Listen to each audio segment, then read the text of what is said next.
I'm right in the teeth of an ambitious overland build, using a 30-year-old 70 series Land Cruiser as the base vehicle.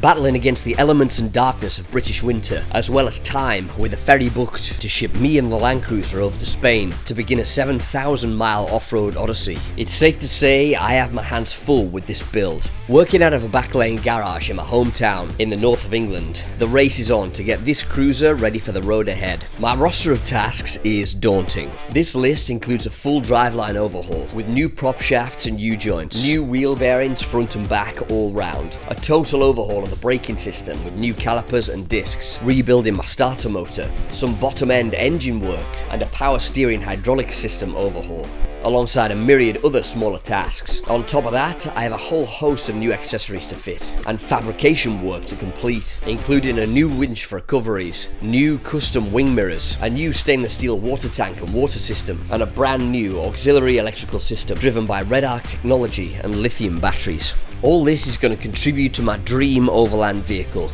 built to tackle a once-in-a-lifetime overland trip. However, like all good overland builds, this one has had its share of disasters, and I'm already well over my allotted time window and way over budget on this project. I've had to put my ferry back already once, at great cost because of this, and this whole project is threatening to become one of those never-ending black holes for both time and resources, putting the entire expedition in jeopardy. So as I fight against time, bad weather and budget constraints, do I have what it takes to get this thing over the line so that I can make my ferry and finally get out there to begin my expedition? Well, let's find out.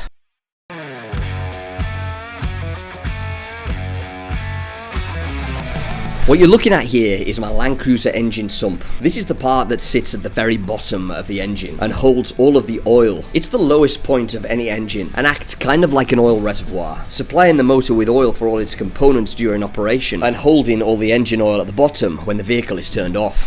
My engine sump has seen better days. It's over 30 years old and has evidently been bashed in off-road several different times and repaired. Those repairs have degraded over the years, leading to a multitude of repair patches put over the top of other, older repair patches. My sump has been leaking from many different places, and it's reached the point where I can no longer ignore it. We dropped the sump expecting it to be a simple enough repair, but instead found this absolute mess.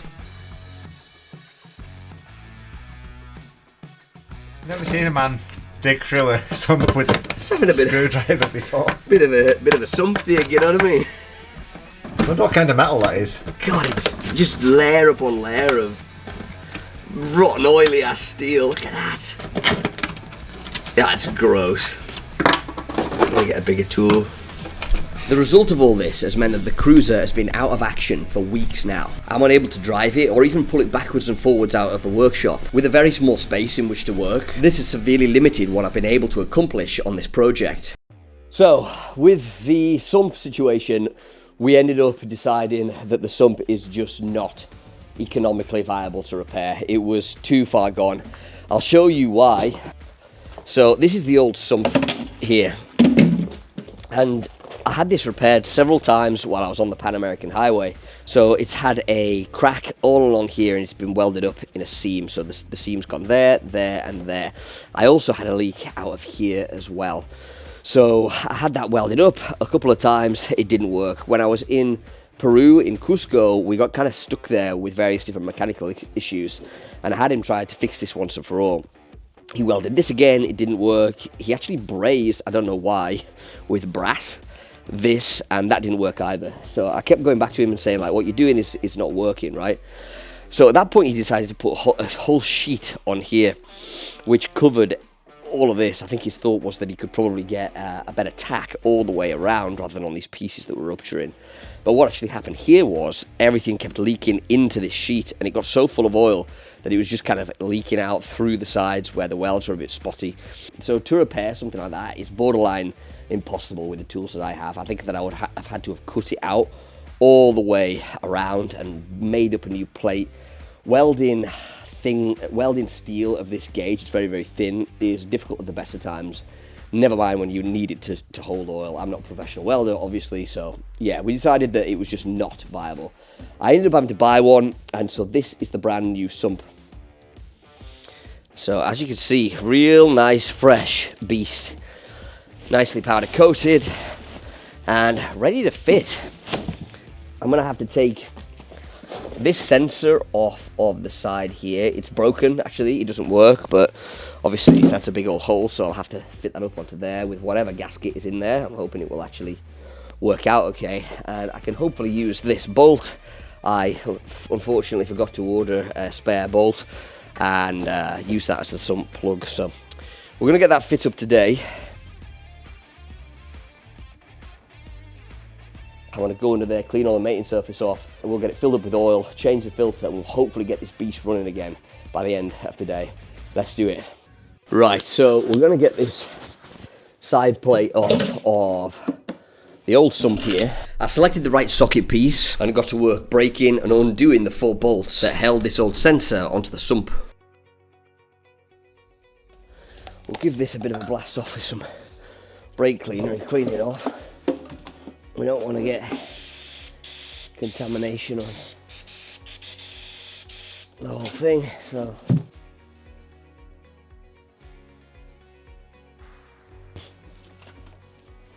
okay, so we'll try and break this off.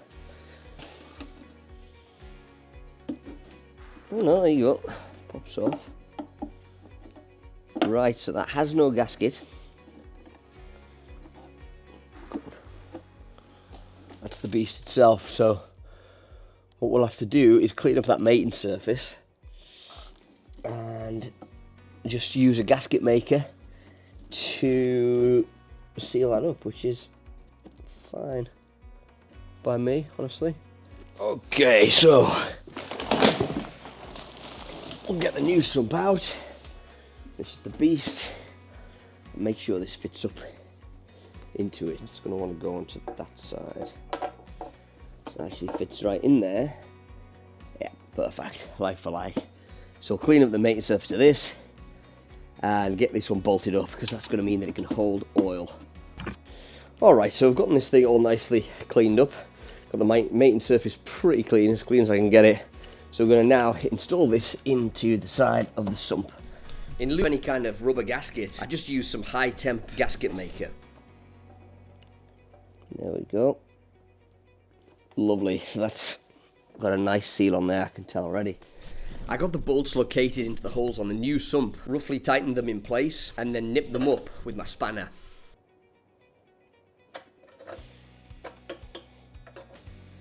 And so you can see underneath the old one edge there, this is the bottom end of the block. So we're going to be cleaning off all this old gasket here.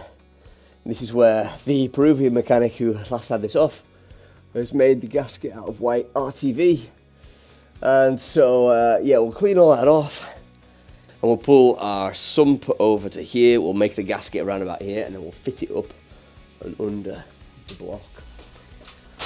So you can see under here I have halfway done the underseal. So see on this chassis rail I've kind of done it. I need to get a smaller brush to mix up another load and get in behind all this. Also, you can see the difference here. So this has obviously been done and this is a patch that hasn't been done yet. So yeah, it makes a massive difference to the look of the underside, and it's massively corrosion resistant as well. I got to work underneath cleaning off the mating surface with a very sharp Stanley blade fitted into a specific scraper tool. So now that I've cleaned all that gasket off up there, we're going to pull the sump over and start making this new gasket. Before I made the liquid gasket, I test fit the sump to make sure that it fit onto the bottom of the engine okay. Right, there you go. Boom, on there. So that's how the sump should be up there. You see? Confident that the mechanical side of things was in order and that this was going to fit, I got to making the liquid gasket for the sump mating surface. I used 2 lines all the way around the mating surface, dragging the nozzle in a crisscross pattern around the bolt holes, making sure that I got a good impermeable seal all the way around. After all my efforts here, the last thing I want is to find another leak coming from a new gasket. So it's time to fit our sump up under the engine. Let's do it. Making sure I've got at least 2 nuts ready to go on, so. Okay.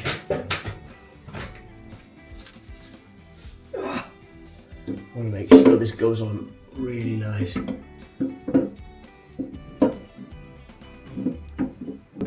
There you go. Okay, that's good. Nice. make sure that's really nicely on. Glove off. Okay, so I'm using a long 10 extension, and we're just doing them up my hand for now.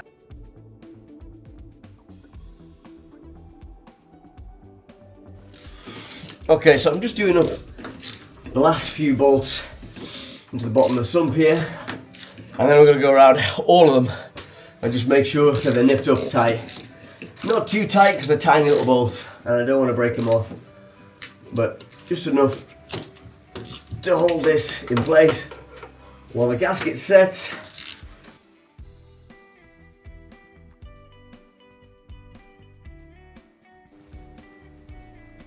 This is my brand new sump. This is really good. Oh my god, I'm just noticing this insane underbody moustache that I've given myself. This insane underbody seal moustache that I've given myself. Yeah, I'm really happy with how that's gone. It means that tomorrow I can put the sump plug in and fill it up with oil.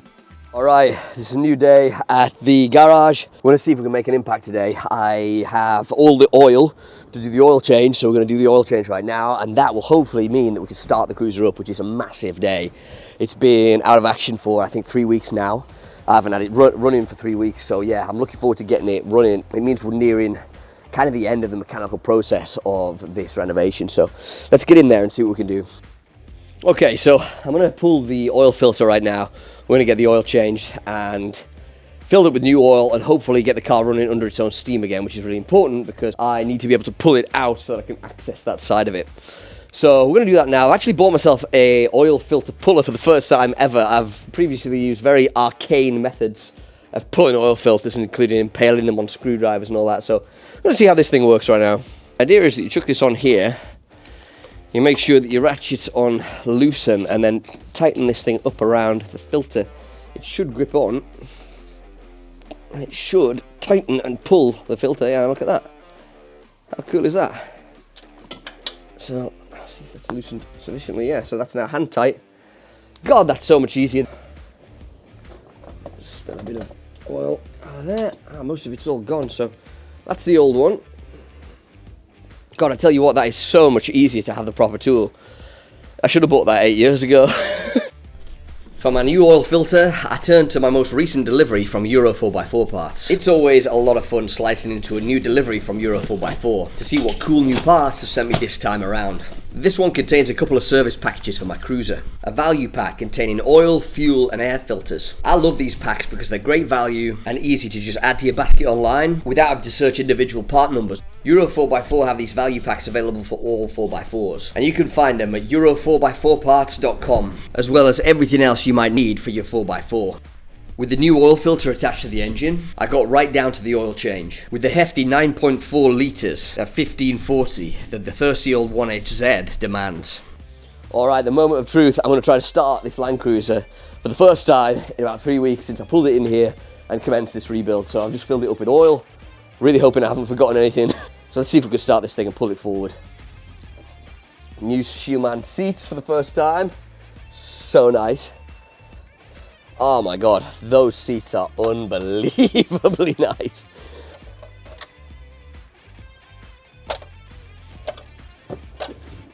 Alright, moment of truth.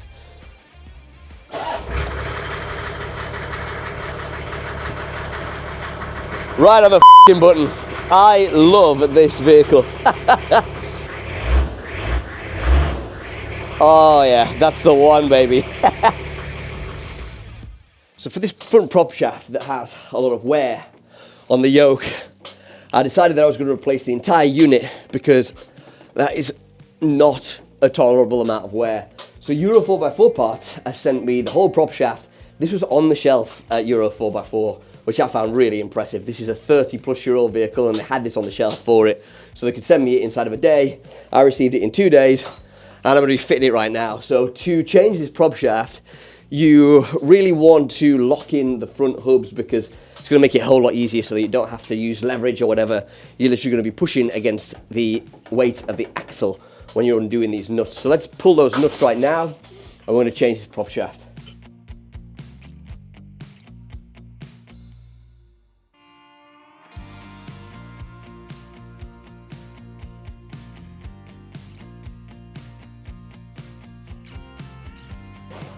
So we'll push that in. And might need a knock. Summit.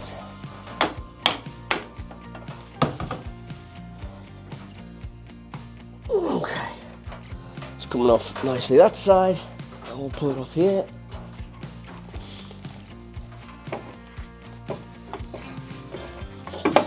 Alright. That is the old unit, and that's how loose it was. So that's the old unit, which we'll throw over there. So we'll go up and grab the new unit, and I want to show you these side by side. So I wanted to show you the difference between these two shafts. So this was the one that came off, obviously, and this is the one that's been delivered today by Euro 4x4 parts. So this has tons of play in the yoke here, and this is where it actually extends. So I'll show you how it extends. If you take the shaft and then pull this out like that. So this actually is a grease yoke, and this goes in and out as the suspension articulates. So you can imagine that off-road, as the suspension is articulating on the vehicle, this is going in and out like tons on the road. With this being a lifted vehicle, this is extended a little further out than it is from factory, which also will contribute to wear on the yoke. But check this out. So this extended out to approximately where it would be on the vehicle, and it has a massive amount of play in it on this yoke. Look at that. So you can see all the play there. The new one, by contrast, is not only much tighter on the point of pulling it out, but also all the way down the shaft is tight. As tight as can be. Absolutely fantastic. So that's the difference between the two of these.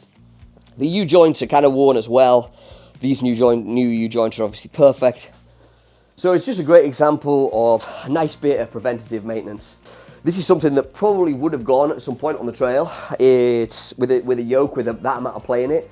It's not long for this world. At some point those splines are going to get so worn that when I'm off-road wheeling hard as I do, that would likely have stripped out and left me without four-wheel drive. Now, you really don't want that in the middle of nowhere where you have to have four-wheel drive to get out of a track. So, yeah, I'm really happy that we're replacing this. It's another great example of why it's imperative. Check over your vehicle regularly and replace any components that need to be replaced.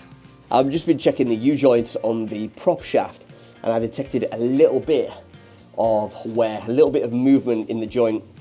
This is one of those joints that you don't want to neglect, because the results can be catastrophic. If you find a U-joint goes while you're on the motorway or you're driving on a really narrow 4x4 track, you can actually tip the vehicle. So you can see how it could actually end up life and death, you know. So check this out. I don't know if you'll be able to see this movement here, but it's just tiny little bit of movement in that joint there when you apply pressure up and down. See that? So it's not, this is normal, but it's just that little tiny bit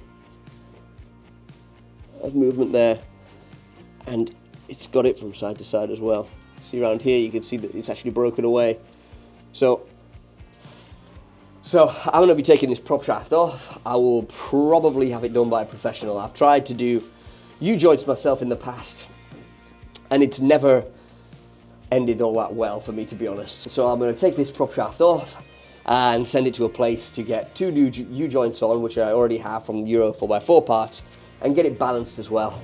It's a really nice thing to get done before a lot of driving, of which there's going to be a lot of highway driving in Europe on the way down to my Iberian Trail expedition. So check those U-joints, guys.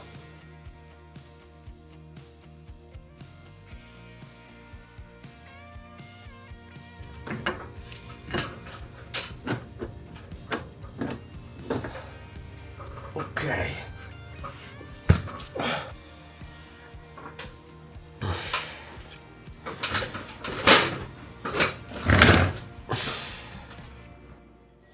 So I'll tell you something funny. Vehicle-specific recovery points are one of those things that I've always thought are just insanely expensive for what they are.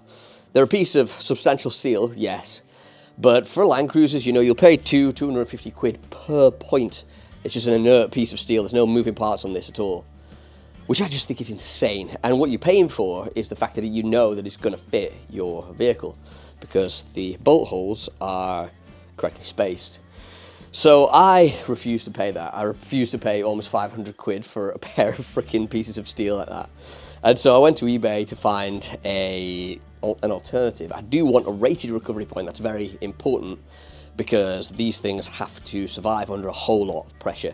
And so you don't want to sacrifice on that. So I bought these universal recovery points off eBay, 25 quid each. 25 quid for the pair, rather.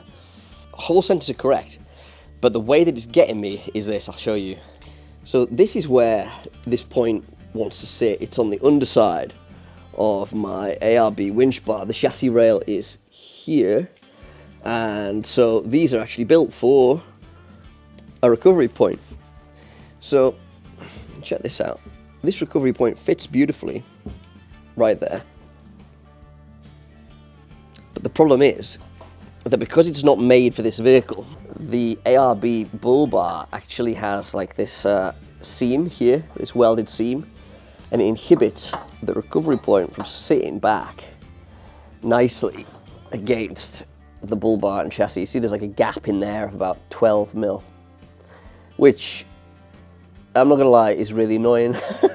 Like I really thought that this was gonna work and it hasn't, but I'm not giving up because my 25 quid recovery points are something that I really want to fit to this vehicle, and I don't want to spend 500 quid or some ridiculous price for Land Cruiser specific ones. So what I'm gonna do is get some steel, 5 mil plate, cut it into 2 pieces, one for each side as well, so 4 pieces in total, and then weld them together. So it's going to be an absolute pain in the arse, I'm not going to lie, but it is going to mean that I save myself a lot of money.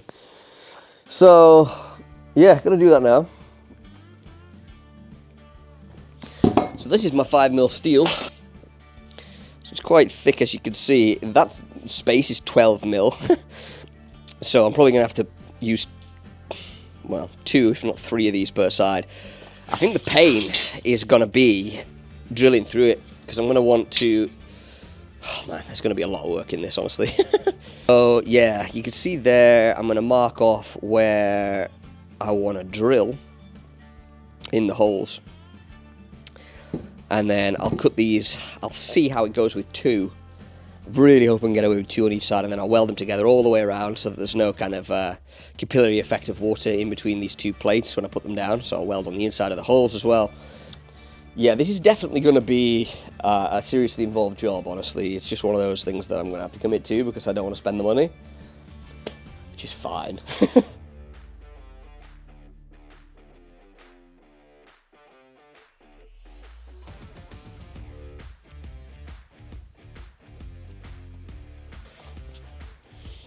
So you can see down here, these are my 4 plates. So we'll see. I think that 2 each is probably going to be enough, actually. We'll check. But yeah, I'm going to sit like that. And then this is going to sit on there.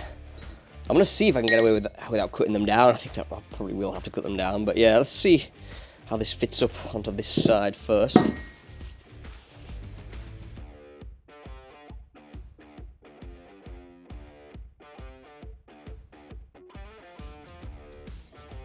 Okay, so yeah, I am going to have to cut them down because of this piece of pipe right here, but 2 is going to be well enough, which is nice, actually.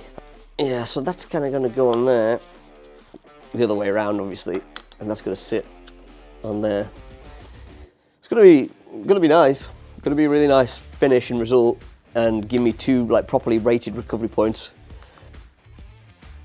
right away across like that.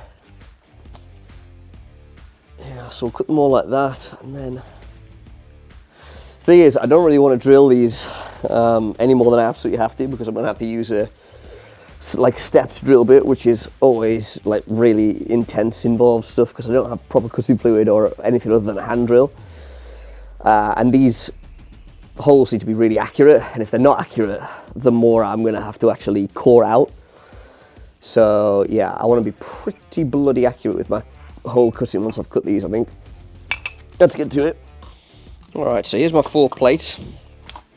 So they are pretty nice, rough around the edges. I'm going to go now to size up underneath the car for the plates, wherever it's gone, yeah, down there.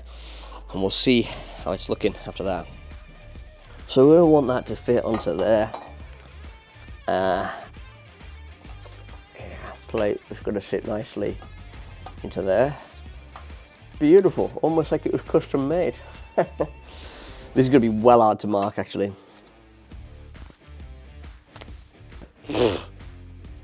Always crap on the underside of this car, even when it's just been bloody body sealed. Oh, I've just lost my fucking goggles down into the pit. Right, okay, so on there. I have to go down into the bloody pit to get my goggles out. Next thing was just to strap in for a bunch of drilling. No matter what you do, this is always going to be a time-consuming process with just a hand drill. But just keep chipping away at it and you will get there. In the absence of any proper cutting fluid, I just use WD-40, spraying it onto the plates and my drill bit regularly to aid with the cutting and to help prevent overheating. And there you have it, the finished result. A packer plate to make an ARB winch bar work with any universal recovery point. Remarkably, it turned out that I only needed one of these plates per side after all, to give me sufficient clearance, saving me a ton of time and effort in drilling out 2 more plates and welding them together. So all it took to get to the finished product was literally just to bolt it up. 2 big fixing bolts on either side that drop through the winch bar, through my new packer plate, and through the recovery point, leading to an end result that I could not be happier with. 2 solid rated recovery points for just 25 quid, a fraction of the cost of any of the branded ones, and making my cruiser ready for any type of recovery on the 7,000 miles of off-road punishment that I'm about to put it through on the Iberian Trail.